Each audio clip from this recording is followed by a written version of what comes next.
What's going on, guys? I'm Icy Rhythms, and this is my review for Tecmo's Deception on the PlayStation 1.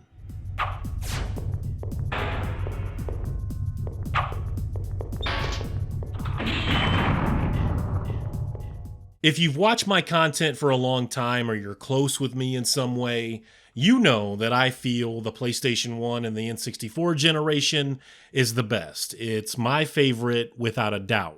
There were so many great games and so much diversity, much like the music in that time, that even the games in the same genre often felt different. Tecmo's Deception is one of those games, and I feel it stood alone in many ways because there weren't tons of games like it. And even now, I wish there was more to choose from that played a little more like this one. If we take a look at the visuals, I'd say even at the time, this game wasn't much to look at. It's not doing anything impressive, but I don't think it looks bad. You're not going to fire this one up and think to yourself, wow, this looks really good, because it doesn't. It's a very average looking game, and certainly at the time of release, I had very little interest in graphics. Is the game fun? Can I have a good time playing this? That's what was important. It's still the most important thing to me now. Back during that time, you'd pick up the case for a game and ask yourself, does this box art look cool? Is there a detailed description of what I'm going to be doing? Not usually, not for PlayStation 1 games. You had to take that chance. There were certainly reviews in a lot of gaming magazines during that time, but no one really went the extra mile in reviews that many do now. It was increasingly difficult to measure a game's quality, if you will, or fun factor through one or two paragraph reviews. And again, since there was really nothing like YouTube or anything else during that time, you couldn't see the game in action for yourself without renting or taking a really big chance and then buying the game. There weren't any Twitch streamers to watch for hours on end to try and see if, watching them will help you enjoy this game. A game like Tecmo's Deception, I would say it would have been considered double A even during that time. And that's mostly due to the visuals. And again, it's not doing anything impressive on that front.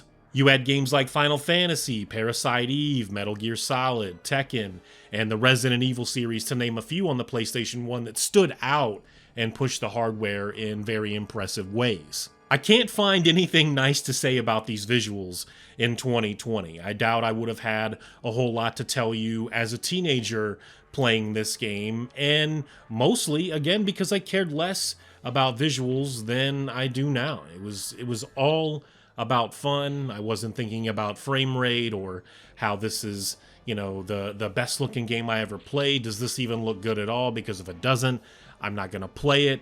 There wasn't any of that.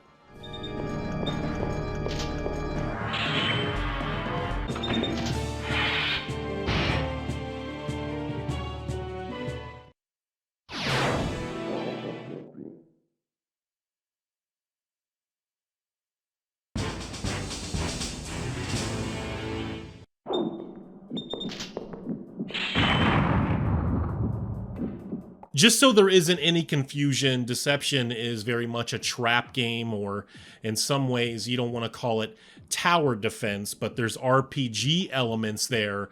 One magazine at the time called it one of the most innovative RPGs to ever release. And the entire idea behind what you're doing during gameplay is setting traps. And in this game, you also need to have quite a bit of patience. You are the master of the Castle of the Damned. I know it's super cliche and the name is horrible, but this was mid-90s, so we're going to cut it some slack. When you start, it's you defending the castle from a few basic enemies that do very little damage. It's a tutorial, but think a lot less Ubisoft and more we're not going to hold your hand much at all here in the first few hours. You're given the most basic of traps to begin with, and unfortunately, it isn't until about midway through the game, I'd say chapter 13 or 14, I think, where you get far superior traps. And this brings me to what is my biggest complaint of the game, and really one of the few negatives I can give it outside of visuals that don't hold up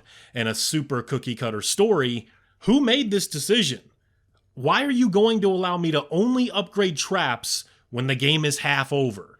And, that being said, when you can start upgrading these things, the game gets even better. You have to be patient with it though, and that's going to be a challenge for many people for a lot of reasons. This game gives you basic traps like spike traps, a cage trap, a ton weight that drops on the enemy's head. There are 3 different categories of traps: capture, confusion, and destroy. Pretty self-explanatory stuff, and everything does exactly what it sounds like. Specifically for the traps, there is destroy and confuse. Destroy is a term that I should use pretty loosely with this game because, once again, the traps that do serious damage come in the form of optional upgrades halfway through the game. That being said, there is some cool stuff here. For destroy traps, you have stuff like Stomp, Poison Toe as an upgrade to that, and Firefoot as an upgrade to that. Spikes are some of your first destroy traps, and later you get Poison Rods, and then the Fire Spikes, which are very, very helpful. Placement of many of these change how you choose to upgrade. Pit will be a go-to for a lot of people, and it should have been a go-to for me very early on, but I wasn't paying too much attention to it for whatever reason. And then the upgrades to that are the Floor Lift, which is pretty cool, and then of course the Poison Pit, which can do very serious damage depending on the enemy type. And then we're left with the Ton Weight, which later becomes the Metal Ball, and then the Fire Bomb. Out of those two, out of the 2 upgrades, the Metal Ball I found to be, at least for me, more useful, even though it's not the most powerful. For capture, you get things like the Bear Trap, the Vacuum, the Ice Trap, a Copper Cage, a Volt Cage, which can be really awesome. The Volt Cage is really, really cool, but like the other cages in the game, it can be difficult to get these to work exactly how you want them to work. It's very frustrating to have some of these awesome traps that so many enemies can dodge or leap away from, especially considering the success rate is supposed to go up significantly, but sometimes even the weaker, less agile enemies just somehow get out of the way and you're left wanting to pull your hair out. There's also things like the Crane and the Ice Crane as an upgrade for the capture traps, but I'm gonna be honest, I didn't use those a lot. Maybe I should have. One capture trap I didn't use even one time was the Banisher Trap, because I didn't realize I had it until the game was 1 or 2 chapters from being over. So I think its main target are enemies that use a lot of magic, and I'm just sitting there like, how the hell did I miss this? How long have I had it? It pisses me off, to say the least. And then you have the confused traps like the Bucket, Floor Spin, Dazing Fog, Mind Kill, and Insane Gas. All forms of these traps do different things and help you set up rooms and hallways exactly how you want for all-out killing or strategic attacks that can result in capture and also a kill. Again, I think a lot of patience is going to be needed here because sometimes you're sure you've set these traps up just right, exactly how you would want for this specific room or hallway, and the RNG screws you big time. It's just taunting you like, oh, you thought you did some B shit here, huh? You thought this was perfect? You can shove this up your ass. And I'm just sitting there like, how? Again, the poor AI and RNG just really break your heart in this game. But having access to all of these traps and the game giving you the ability to add more rooms and hallways is a huge plus. Something I believe, if I'm not mistaken, they removed from the second game, but we'll come back to that maybe at a later date. You can get very elaborate in this game when you consider when it was made and all that you can do. For the time, I felt it was even more special, especially when you're a teenager during that great time in gaming history. If you make a mistake, you can always go back and correct it. So whether it's the room or the traps, there is probably a way to fix most of what you're doing. What sucks though, and it's possible that I missed something here, once you've bought a trap and you've placed it, it can't be moved, right? So it can be deleted, but you've already spent the points to place it. Once you delete it, they don't reimburse you, so you're just screwed. This game also has monster creation, which you can do by capturing very specific enemy types and sort of combining them to make these different creatures like werewolves, for example. I was never able to do any of this because I wasn't going to spend the points needed to try and capture this one enemy type if the RNG was going to be nice for that moment. You may capture after about 15 volt cages, which is, a lot of points. And you know how much those run for? Okay, so some of the traps are more expensive than others, and this one specific enemy type is dodging and leaping and dodging and leaping, and you're like, I need points for the next round, the next chapter of enemies. It's not pretty. It's very frustrating when you're trying to capture some of these enemy types for monster creation. There is another element to this with some of the monster creation. You'll need to get lucky and spawn in specific enemy types to have a chance at secret enemy types. And yeah, some of those secret enemy types must be captured for specific monster creation. Another takeaway from this is that there's only so many enemy types to a chapter. You can choose the more bodies option that allows you to pick 4 or 5 more enemy types after you've completed a chapter for capturing or to kill, but you can't do another round of them after the fact. The layout of the castle and what you're doing within that castle is pretty simple to understand. There's only 2 floors.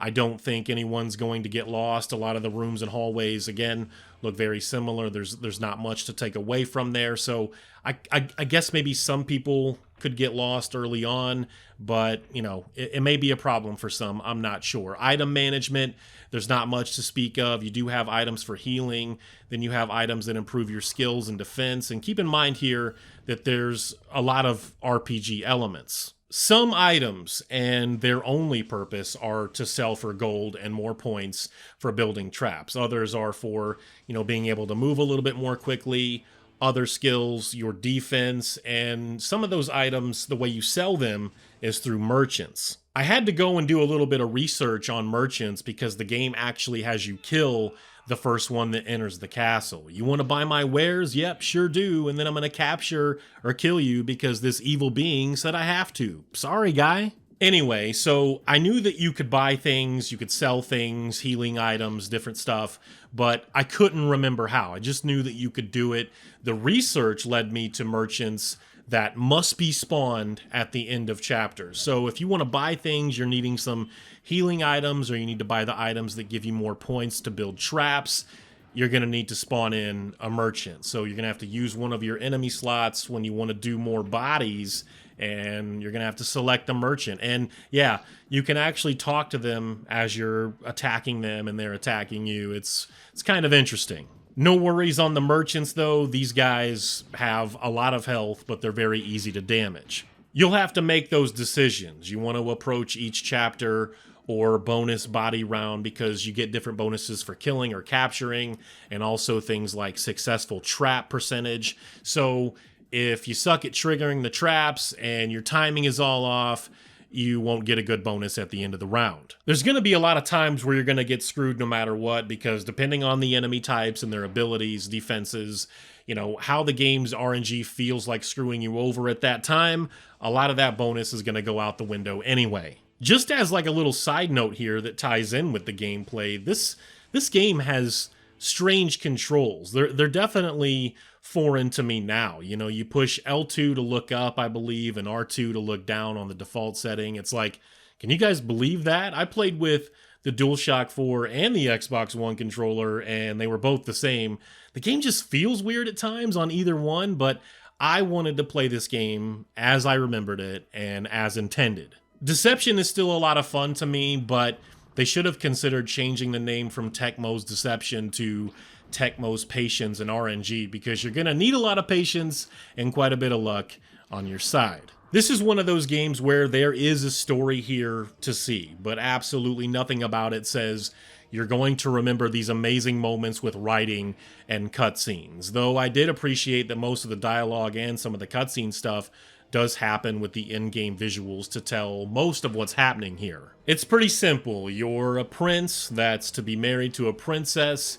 Your greedy asshole brother wants all of what you have and more, and puts the blame on you for his crimes. It turns out that his right-hand magician friend is involved in this whole plot to end you as well, but there is a little more to his story than just that. So because of these crimes that you're blamed for, you're basically given a death sentence, and right before you're killed, you wake up in the Castle of the Damned. Again, I know it's cheesy, but you have to bear with me here. You meet this evil being that tells you they need souls and these very specific evil pieces and jewels to raise Satan, which we know will bring death and suffering. Because, of course, it will, because, of course, video games. So that's your goal here. Kill everyone that enters the castle of the damned, including those you love, so we can raise Satan. Truly exciting stuff. I know, but the story is not why I played games like this, even though the music and some of the dialogue make it very creepy, even now. Like, it's a very eerie game. Listen, guys, I still like this game a lot. It's probably not as good as I remember, but Tecmo's Deception is still a lot of fun for me. It's hard for me to say, I recommend this game to anyone and everyone and say things like, if you're a gamer, you need to play this game. I can't do that with this review because the game is older. You'll probably need to adjust the nostalgia goggles a little bit. And if you didn't play games like this at the time, it's going to be really hard for you to appreciate them now. I can say if, you figured out by now, if you've been watching my channel for a long time and my reviews and such, that we have somewhat similar taste in games, you might like Tecmo's Deception and its sequels if you've never played them. That's about it. I still say it's a solid experience in 2020. I'd give it an 8 if I was being nice, but I'd say it's probably more like a 7. If you can play it on your PS3 or your PS4 and you can get it really cheap or you can emulate it, you like games where they allow you to set up defenses and have some RPG elements, this might, it's a really small chance this might be for you. And if you worship the devil, well, I guess that's an option as well. I don't worship the devil, but I certainly took the evil route in this game after my scumbag brother screwed me over for a woman and power. You guys have a good one. Thank you for watching this review. There will be more, obviously. I love doing these. This is taking it way back. This is not a recent game whatsoever. And again, that may make it hard to appreciate for a lot of you. You guys have a good one. Take care. Peace.